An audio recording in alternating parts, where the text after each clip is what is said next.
The trailer launch of Begum Jaan was a fun-filled session attended by Vidya Balan, Mahesh Bhatt, Gauhar Khan and the entire team of the film.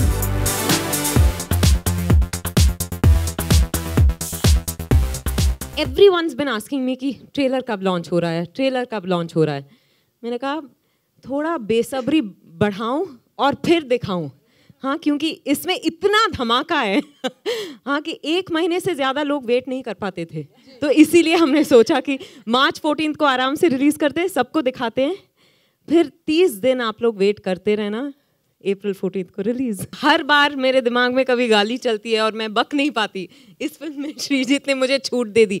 कभी कभी किसी दूसरे का line चल रहा होता, मुझे कोई लाइन, मेरा अगर कोई लाइन नहीं होता शॉर्ट में तो मैं बीच में गाली बक देती नहीं, पर जोक्स अपार्ट, आई थिंक ये जहाँ से आती हैं, जिस तरह का माहौल है, वो गालियाँ बहुत आसानी से बकती हैं. सारी की सारी लड़कियाँ, कोई बड़ी बात नहीं है. तो when I was playing the role, I didn't think कि अच्छा मैं गाली कैसे बकूँ, because you can't be बेगम जान and be, you know, मैं शायराना उर्दू नहीं बोल सकती. तो I enjoy playing different characters. जैसे हर बार जब हम खाना खाते हैं, ब्रेकफास्ट के लिए कुछ अलग हो, लंच के लिए अलग हो, शाम का अलग हो, रात का अलग हो, तो बहुत मज़ा आता है. फिर गालियाँ सिर्फ तड़के की तरह होता है.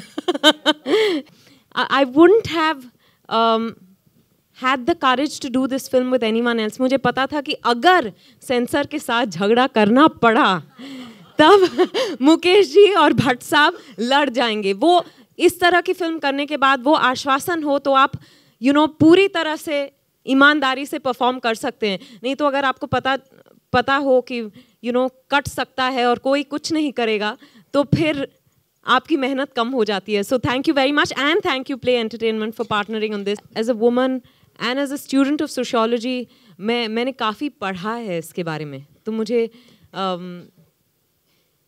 मुझे पता था कि किस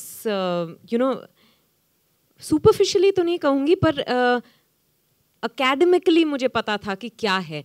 पर वो महसूस तब हुआ जब मैंने बेगम जान की.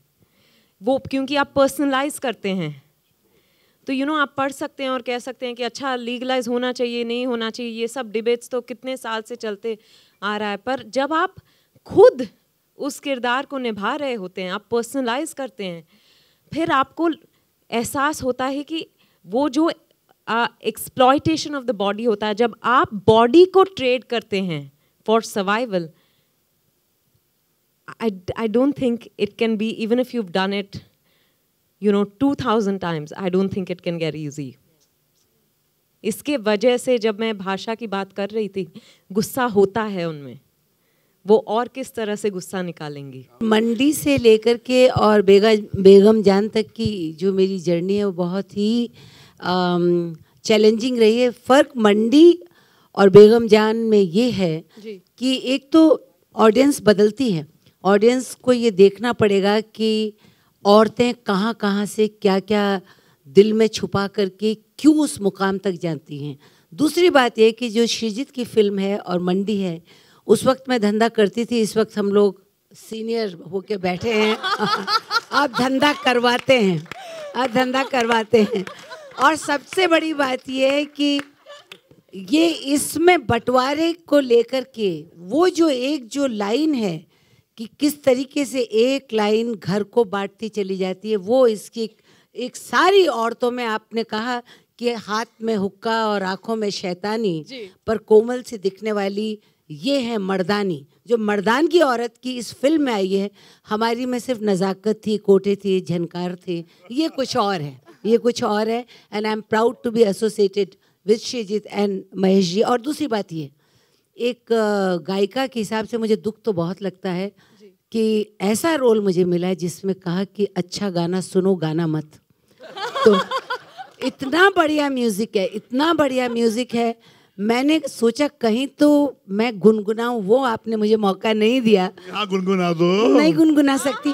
जो आशा जी ने गाया, नहीं अन्नू दबा देगा अगर मैं दूसरों का अच्छा गाना मैं गाने लगूंगी. Beautiful music. सो आप लोग ज़रूर आएँ. एक महीना गिनिए कि बेगम जान क्या क्या लेकर आ रही है।